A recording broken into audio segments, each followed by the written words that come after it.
So, you have decided you want to live in the Tudor age. Now, I can't really blame you. It is an age of magnificent palaces like Hampton Court. It's an age of art, theatre, and of course, exploration. But if we're travelling back to the Tudor age, let's see how you'd get on becoming a Tudor peasant. So first of all, are you fussy about your use of facilities? So toilets in the Tudor age are certainly not what they are now. Toilets in the Tudor age was simply a wooden seat over a hole in the ground, or perhaps a pot in which you do your business in. Toilets were called privies, but they weren't exactly private. You could get up to 6 people in a communal privy at a time, so you could chat while on the loo. As a peasant, you don't get nice toilet roll, you get to use leaves or moss to clean yourself. And if you're wondering where your wastage goes, it goes into a cesspit that then runs into the rivers and the streams. Nice. And you may be thinking, okay, but think about the water that you use for washing and for cooking. Where does that water come from? Yep, you guessed it, it comes from the same river, stream that your poop goes into. And from that, I'm sure you can understand why diseases caused by dirty water, such as typhoid, were so prolific in the Tudor age. And of course, the Tudors also had chamber pots. Now, chamber pots were emptied simply by flinging their contents out to the window onto the street.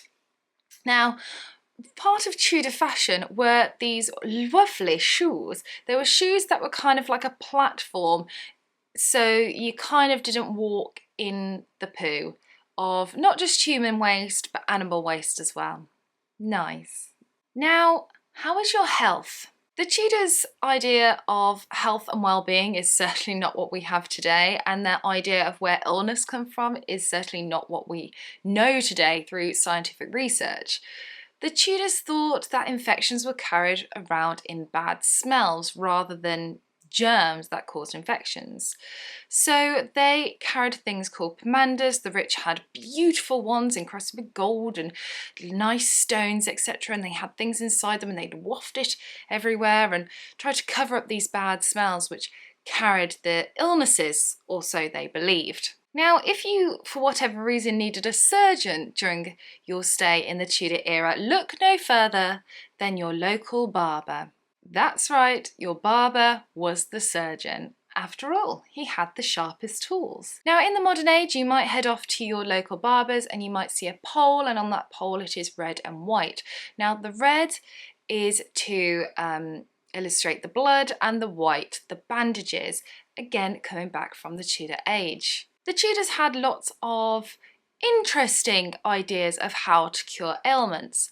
Do you have a headache? Well, that's easily solved. Just get the rope of a hangman and place it on your head. Simple. If you have rheumatism, wear the skin of a donkey. Do you have asthma? Well, swallow some young frogs and you'll be fine. And of course, if you have the plague and you have some itchy sores, place half of a recently killed pigeon on them and it'll bring them up a nice treat. Or in other words, don't get ill in the Tudor age. Now, you're not thinking of committing a crime, are you? Now, crime was big business in the Tudor age. There were actually people making money out of crime. There were people that would dress up as beggars on the streets and they would make a fortune. The street markets where you would buy your food from, maybe your cloth, etc., they were a hotbed of pickpocketers. But in the Tudor age, the punishment for these crimes was really severe. Punishments could go from being branded to being boiled alive.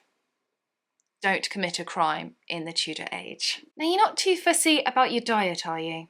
Now, diets in the Tudor age weren't the best, let's be honest. For drinks, you would be drinking alcoholic drinks to start with. It would be beer, cider, sherry, wine, mead. You wouldn't have the water because, as mentioned previously, the streams and the rivers held your poop, so you don't want to have that really, do you? You drink the alcoholic drinks, although they're different today. If you were rich, you could buy yourself a large array of meat, but not us poor Tudor peasants. The food for the poor was mainly bread and vegetables. Vegetables in which you could grow yourself, like turnip. If you did have meat, chances are it would be very heavily salted. It would probably also be covered in spices. This is to make the life of the meat last a little bit longer. Now, are you a sports fan?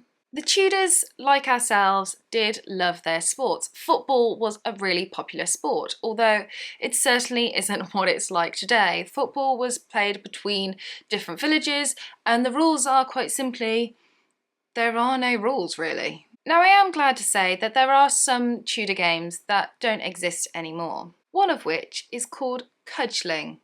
I think that's how you pronounce it.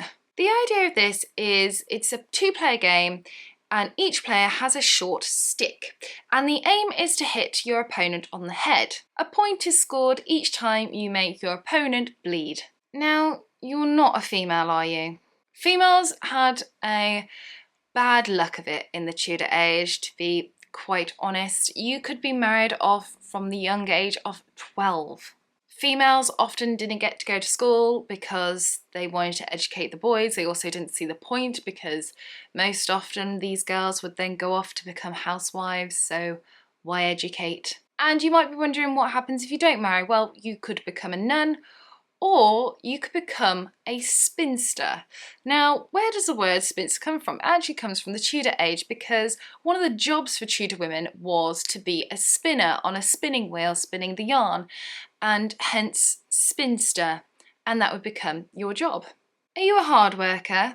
You have to be in the Tudor age. Now, most peasants in the Tudor age were farmers. They grew crops, they kept animals, they grew things which then they could sell and they could eat. Sometimes they would have to give some of their crops that they grew to the lord that owned the land as sort of rent. There were other jobs in the Tudor age, of course. Others include being a carpenter, a weaver. If you're a female, you could become a kitchen maid. I think one of the best jobs, jokes aside, is being honestly a poo shoveler. What a wonderful job. It is literally what it says on the tin. So you know how I said earlier about flinging your poop onto the street? Well, there wasn't just human poop, it was animal poop too. And there was a job in the Tudor age where you go around in your horse and cart and you literally shovel the poo off the streets.